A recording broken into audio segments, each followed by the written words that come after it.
Hello friends, आप सभी का मेरे यूट्यूब चैनल प्रतियोगिता संग्राम में स्वागत है। फ्रेंड्स, आप सभी कैसे हैं? उम्मीद करती हूँ आप अच्छे होंगे। फ्रेंड्स, आज हिंदी टेस्ट सीरीज़ नंबर 2 है। इससे पहले हमने Hindi test series number 1 complete कर लिया है। फ्रेंड्स, आप अपना आकलन करें और बताएं कि आपके कितने सही हुए। कमेंट बॉक्स में ज़रूर बताएं कि आपने कितने सही किया है। अपनी थ्योरी पार्ट कंप्लीट करने के साथ साथ हमें क्वेश्चन भी करते रहना चाहिए और अपना आकलन करना चाहिए कि हमारी तैयारी किस दिशा में चल रही है। आइए फ्रेंड्स, शुरुआत करते हैं। क्वेश्चन नंबर 1 है, वाह कितना सुंदर दृश्य है। वाक्य का प्रकार है। यहाँ पर वाक्य प्रकार से संबंधित पूछा जा रहा है। वाक्य में अर्थ के आधार पर 8 भेद होते हैं। यहाँ अर्थ के आधार पर पूछा जा रहा है, तो संदेहवाचक, विस्मयादिबोधक, संकेतार्थक या प्रश्नवाचक। तो फ्रेंड्स, अब इसका हम डिटेल जान लेते हैं कि संदेहवाचक में क्या होता है, विस्मयादिबोधक में क्या होता है, संकेतार्थक में क्या होता है और प्रश्नवाचक में क्या होता है। तो संदेहवाचक में यहाँ संदेह प्रकट होता है। कोई भी काम में संदेह या संभावना होती है कि हाँ हो सकता है, 100% श्योरिटी नहीं है, बट अपन संदेह व्यक्त करते हैं कि शायद आज वर्षा होगी, हो सकता है कल तक मौसम ठीक हो जाएगा, यानी संदेह व्यक्त किया जा रहा है। विस्मयादिबोधक में क्या होता है कि हर्ष, शोक, घृणा और विस्मय आदि के भाव प्रकट किए जाते हैं।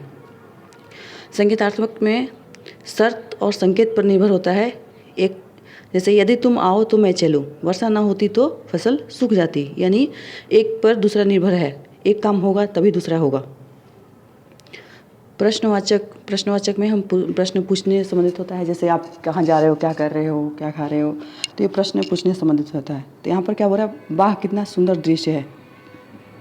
यहाँ पर वाह कितना सुंदर दृश्य है, यानी शोक, घृणा और विस्मय वाली बात हो रही है। अपन किसी चीज़ को देखते बोलते हैं कि वाह कितना सुंदर दृश्य है, तो यहाँ पर विस्मय हो रहा है, तो ये विस्मयादिक बोधक, इसका आंसर होगा विस्मयादिक बोधक।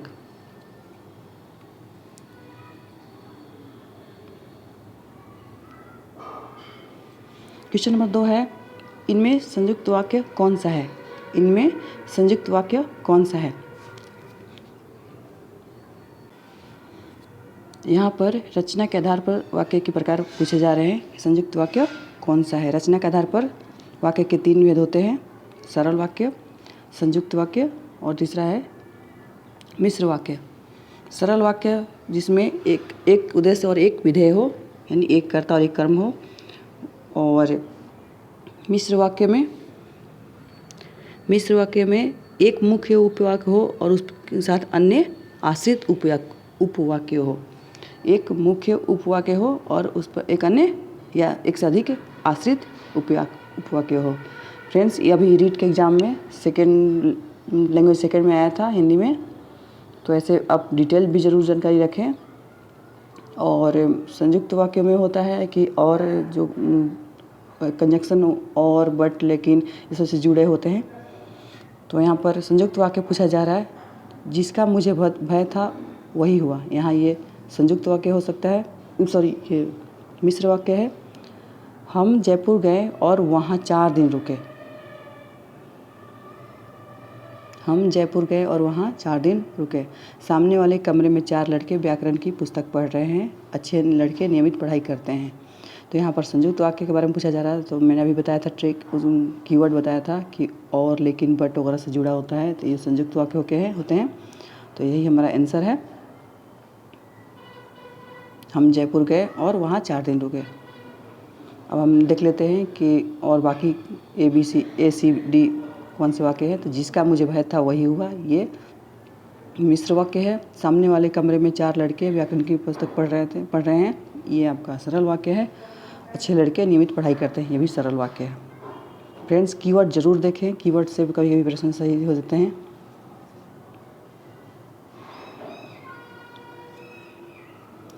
मेरा छोटा भाई प्रशांत धार्मिक पुस्तकें अधिक पढ़ता है। मेरा छोटा भाई प्रशांत धार्मिक पुस्तकें अधिक पढ़ता है। इस वाक्य में विधेय का विस्तार है। इस वाक्य में विधेय का विस्तार है। तो फ्रेंड्स, किसी भी वाक्य में एक उद्देश्य होता है, एक विधेय होता है। उद्देश्य यानी जिसके बारे में कुछ कहा जाए, और विधेय होता है जिस उद्देश्य के बारे में कुछ कहा जाए, तो विधेय होता है। तो यहाँ पर धार्मिक पुस्तकें अधिक पढ़ता है, और ये विधेय के बारे में बात हो रही है, यहाँ पर विधेय के बारे में बात हो रही है। तो ऑप्शन है छोटा भाई, धार्मिक पुस्तकें अधिक, सी है मेरा भाई प्रशांत, और डी है पढ़ता है, डी है पढ़ता है। तो इसका आंसर होगा धार्मिक पुस्तकें अधिक। क्यों? क्योंकि यहाँ पर छोटा भाई है, मेरा भाई प्रशांत, ये तो आपके उद्देश्य हो गए, और पढ़ता है आपकी क्रिया हो गई। बच के विधेय, विधेय का विस्तार यही है, धार्मिक पुस्तकें अधिक। क्वेश्चन नंबर 4 है, घास काटना मुहावरे का सही अर्थ बताइए। घास काटना मुहावरे का सही अर्थ बताइए। कुछ भी असर ना होना, गैर जिम्मेदार होना, गुणवत्ता का ध्यान रखे बिना जैसे तैसे काम निपटाना, या कठिनतापूर्वक कार्य करना। तो घास काटने का मतलब होता है, घास काटने का मतलब होता है गुणवत्ता का ध्यान रखे बिना जैसे तैसे काम निपटाना। सपोज करो कोई काम कर रहे हैं तो सभी बोलते हैं जल्दी जल्दी हमने कर लिया, तो बोला जाता है ना कि घास काट रहे हैं, यानी गुणवत्ता का ध्यान रखे बिना जैसे तैसे हम काम, हमने सिर्फ काम, हमें से काम मतलब है, काम से काम मतलब है कि बस हमने काम करना है, बिना गुणवत्ता का ध्यान रखे बिना काम निपटा दिया, तो ये होता है घास काटना। मुख का विलोम, मुख का विलोम क्या होता है? ह्रास, साप, लोभ या बचाल। तो मुख मतलब शांत, जो बोल नहीं सकता, और बचाल यानी कि बहुत ज़्यादा बोलने वाला, तो इसका ऑप्शन होगा बचाल। परिजात किसका पर्यायवाची है? परिजात किसका पर्यायवाची है? कमल, गुलाब, कल्पवृक्ष या केवड़ा। फ्रेंड्स, आप 2-3 सेकंड लेकर उसे बिना वीडियो को पॉज करके एक जगह कॉपी में लिखें, लास्ट में मिलाएं कि आपका कितना सही हुआ है। तो इसका आंसर होगा कल्पवृक्ष।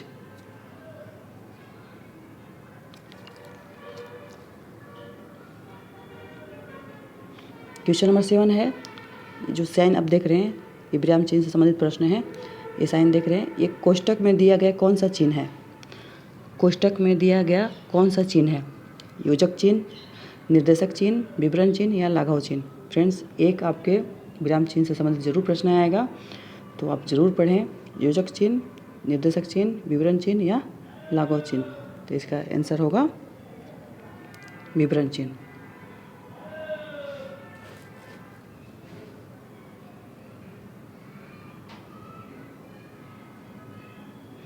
क्वेश्चन नंबर 8 है, कुसुम शाम को घर गई। कुसुम शाम को घर गई, इस वाक्य में कौन सा काल है? काल से संबंधित भी एक प्रश्न जरूर आता है फ्रेंड्स, आप पढ़ कर जाएं। कुसुम शाम को घर गई, इस वाक्य में कौन सा काल है? सामान्य भूत, आसन भूत, पूर्ण भूत या संदिग्ध भूत। यहाँ पर आपकी वर्ड गई, इसको जरूर ध्यान रखें, ये सामान्य भूत की पहचान है।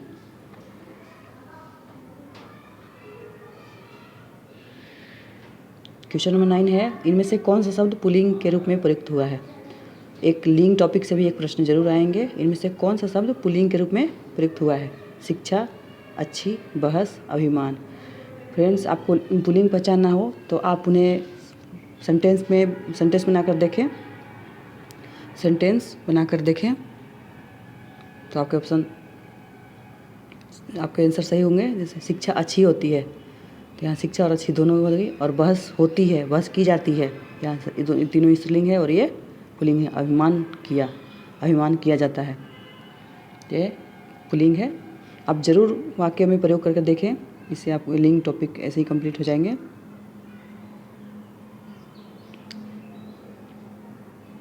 तुमने पढ़ाई की होती तो ऐसे दिन नहीं देखने पड़ते। तुमने पढ़ाई की होती तो ऐसे दिन नहीं देखने पड़ते। इस वाक्य, यह वाक्य किस काल का है? काल से संबंधित टॉपिक है।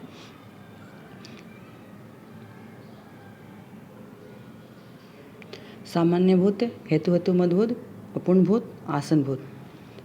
तो यहाँ पर हेतु हेतु मदभूत, जिस तरह से अभी हमने बताया था कि संकेतार्थक वाक्य होते हैं, जिस तरह से एक और दूसरा, एक उपवाक्य पर दूसरा उपवाक्य आधारित होता है, वैसे ही यहाँ होता है कि तुमने पढ़ाई की होती तो ऐसे दिन नहीं देखने पड़ते। एक उपवाक्य पर दूसरा उपवाक्य निर्भर करता है। हेतु हेतु मदभूत में ये होता है। फ्रेंड्स आप एक बार और ध्यान रखें कि यहाँ पर पढ़ते जो है ये भूत की बात हो रही है। अगर आता तो तुमने अगर पढ़ाई अच्छी की होगी तो अच्छे मार्क्स मिलेंगे या कुछ भी। तो गी होगा तो भविष्य के लिए बात हो जाएगा। तो हेतु मत भविष्य हो जाएगा। यहाँ पर पढ़ते तो भूत की बात हो रही है, तो इसका आंसर होगा बी।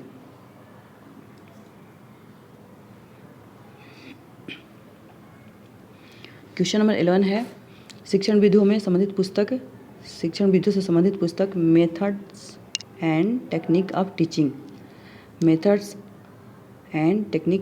टीचिंग पुस्तक किसने लिखी? जॉन वेस्डो, एस.के. कोचर, M.S. डार्विन या जैक टॉट? इसका आंसर होगा एस.के. कोचर। आप पुस्तक के नाम भी याद रख लें, एक पुस्तक से रिलेटेड भी क्वेश्चन आता है। क्वेश्चन नंबर 12 है समवाय विधि तथा प्रयोग विधि कौन सी विधि के रूप माने गए हैं? समवाय विधि, प्रयोग विधि, इनमें से कौन सी विधि के रूप माने गए हैं? आगमन विधि, निगमन विधि, अभिनय विधि या इनमें से कोई नहीं? तो इसका आंसर होगा आगमन विधि, जिसमें उदाहरण से नियम की ओर चलता है। आगमन विधि में नियम से उदाहरण की ओर चलता है, उदाहरण से नियम की ओर चलता है। निगमन विधि में नियम से उदाहरण की ओर चलता है। और अभिनय विधि में अभिनय के द्वारा बातें बताई जाती है। आगमन विधि, निगमन विधि बहुत इंपॉर्टेंट है फ्रेंड्स, आप इसे जरूर कर लें। आगमन विधि में उदाहरण से नियम की ओर होता है, विशिष्ट से सामान्य की ओर होता है। तो इसका आंसर होगा ए, आगमन विधि।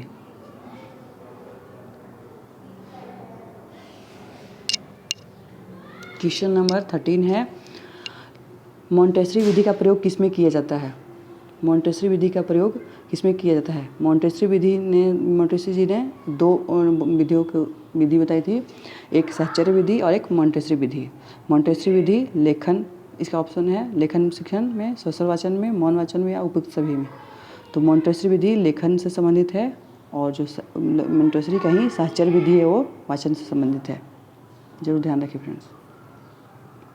क्वेश्चन नंबर 14 है एक शिक्षक बालक को चित्र दिखाकर प्रश्न पूछकर कहानी को पढ़ा रहा है। यह शिक्षण रचना शिक्षण की किस विधि से पढ़ा रहा है? एक शिक्षक बालक को चित्र दिखाकर प्रश्न पूछ रहा है। कोई चित्र दिखा दिया, सपोज करो बोर्ड पर लगा दिया, कॉपी में दिखा दिया, ये चित्र दिखाकर अब प्रश्न पूछ रहा है। तो एक किस विधि से पढ़ा रहा है वो? अनुकरण विधि, उद्बोधन विधि, भाषा लेखन विधि या मॉन्टेसरी विधि? तो इसका आंसर होगा उद्बोधन विधि। उद्बोधन विधि में होता है कि आप कुछ हाव भाव से, चेहरे का हाव भाव से चित्र दिखाकर, चेहरे का हाव भाव से बनाकर या कुछ उसे दिखाकर प्रश्न पूछे जाते हैं। तो ये उद्बोधन विधि से संबंधित है।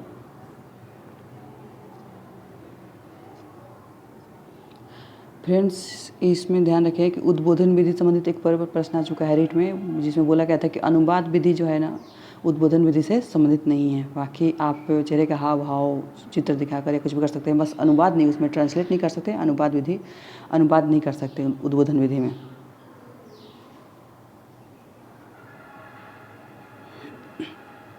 क्वेश्चन नंबर 15 है कौन सा वाचन गद्य के लिए उपयोगी है लेकिन पद्य के लिए नहीं?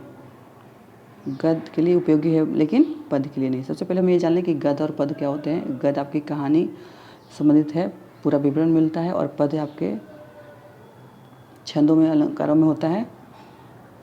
तो कौन सा वाचन की बात हो रही है जो गद्य के लिए उपयोगी है लेकिन पद्य के लिए नहीं? आदर्श वाचन, मौन वाचन, अनुकरण वाचन या समवेत वाचन? तो आदर्श वाचन है जो टीचर के द्वारा किया जाता है। मौन वाचन बच्चे जो समवेत वाचन करने के बाद मौन वाचन पढ़ाई करके और ग्रहण करने के बाद मौन वाचन करते हैं। अनुकरण वाचन जो टीचर करता है उसके पीछे बाद में करते हैं, या समवेत वाचन जो सभी साथ में करते हैं एक साथ। तो यहाँ पर मौन वाचन होगा, क्योंकि मौन वाचन में आवाज़ नहीं आती है। और पद्य के लिए ज़रूरी है कि बच्चे गीत में लय में गाएं। तो मौनवाचन में कोई आवाज़ नहीं आती तो फिर मतलब भी नहीं है। और पद के मतलब है कि आप आवाज़ ज़ोर ज़ोर से आवाज़ स्वर वाचन करें, गीत लय में गाएं, तो मौनवाचन जो पद के लिए उपयोगी नहीं है। क्वेश्चन नंबर 16 है, भाषा का शिक्षण कैसा होना चाहिए? भाषा का शिक्षण कैसा होना चाहिए? औपचारिक, निरौपचारिक, स्वाभाविक या अनौपचारिक? तो इसका आंसर होगा अनौपचारिक। क्यों? क्योंकि औपचारिक आप सिर्फ हम किताबें विद्यालय में ही नहीं सीखते या कहीं स्थल पर ही नहीं सीखते। अनौपचारिक इसलिए होगा क्योंकि हम घर में किसी परिवेश में आप बात विचार समाज में कहीं भी जाकर बात कर सकते हैं। तो औपचारिक रूप से नहीं होनी चाहिए, भाषा कहीं भी सीखा जा सकता है। तो ये इसका ऑप्शन होगा अनौपचारिक। औपचारिक का मतलब होता है कि आप किसी स्पेशल आप इंस्टीट्यूट वगैरह गए, स्कूल गए, एक प्रतिबंधित जहाँ निरीक्षण की जाती है वहाँ पर होना चाहिए। नहीं, अनौपचारिक रूप से होना चाहिए ताकि आप कहीं भी सीख सकें। और निरौपचारिक का मतलब होता है जो आपके खुला विश्वविद्यालय होते हैं वो होता है।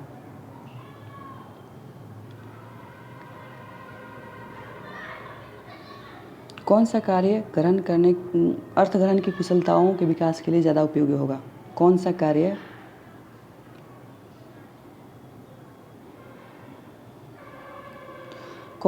अर्थ ग्रहण की कुशलताओं के विकास के लिए ज़्यादा उपयोगी होगा? वाचन करना, व्याकरण शिक्षण करना, वर्णन करना या पठन कार्य करना?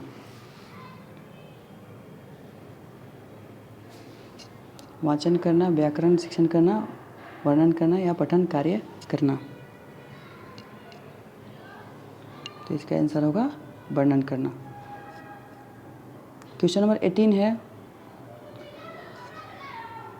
खेल के द्वारा शिक्षा की रूपरेखा प्रस्तुत करने का श्रेय किस मनोवैज्ञानिक को दिया जाता है?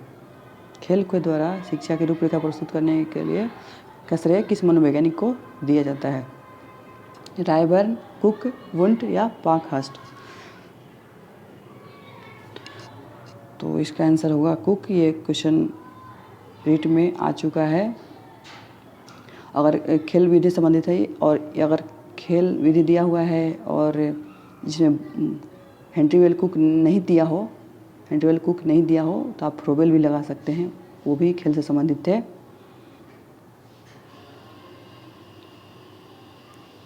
क्वेश्चन नंबर 19 है, हस्तलिपि का खराब होना अधूरी पढ़ाई की निशानी है।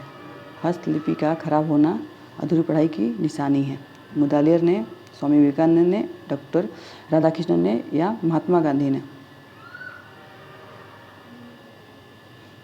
तो इसका आंसर होगा महात्मा गांधी ने, क्योंकि महात्मा गांधी ने ही बोला है कि बच्चे अगर लकीरें भी खींचते हैं तो वो चित्रकला में आता है, पढ़ाई में ही आता है, लेखन में भी आता है। तो और हस्तलिपि से संबंधित गांधी जी ने बहुत बातें की है। तो क्या बोलते हैं वो कि हस्तलिपि का खराब होना भी अधूरी पढ़ाई की निशानी है। इसका ऑप्शन होगा महात्मा गांधी। क्वेश्चन नंबर 20 है और हमारा अंतिम क्वेश्चन है। फ्रेंड्स, आप कमेंट बॉक्स में ज़रूर बताएं कि आपके कितने प्रश्न सही हुए। बोध सहित सुनने की योग्यता प्राप्त करने के का अपेक्षित व्यवहारगत परिवर्तन नहीं। बोध सहित सुनने की योग्यता प्राप्त करने का अपेक्षित व्यवहारगत परिवर्तन नहीं है। यहाँ नहीं की बात की जा रही है, जरूर ध्यान रखें। ऑप्शन है विद्यार्थी भाषिक तत्वों का पहचान सकेगा, विद्यार्थी धैर्यपूर्वक सुनेगा, वह सुनने के शिष्टाचार का पालन करेगा, मातृभाषा की ध्वनियों में विभेद कर सकेगा। तो यहाँ पर नहीं की बात की जा रही है, तो इसका ऑप्शन होगा ए। इसका आंसर होगा ए, क्योंकि यहाँ पर बोध सहित, बोध यानी समझ के साथ सुनने की योग्यता, सुबोध यानी कि समझ के साथ सुनने की योग्यता की बात की जा रही है। तो यहाँ पर ऑप्शन में ज़रूर देख लें फ्रेंड्स, यहाँ पर पहचानने की बात हो रही है, सिर्फ पहचानने से कुछ नहीं होगा, बोध सहित बात की जा रही है यहाँ पर, यानी समझ के साथ सुनने की बात की जा रही है।